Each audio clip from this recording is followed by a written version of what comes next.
Hello जी, welcome to back my channel. तो जी मैं अभी आई हूँ स्कूल से और सीधे आ गई हूँ छत पे।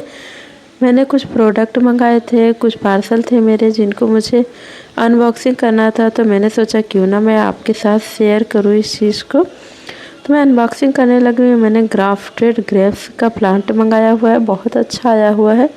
ग्राफ्टेड है पूरा और इसमें ब्रांचें भी निकली हुई हैं, तो बहुत ही सुंदर है। ये देखिए कितना प्यारा है। मीशो से मंगाया है, लिंक कमेंट करना मैं आपको दे दूँगी।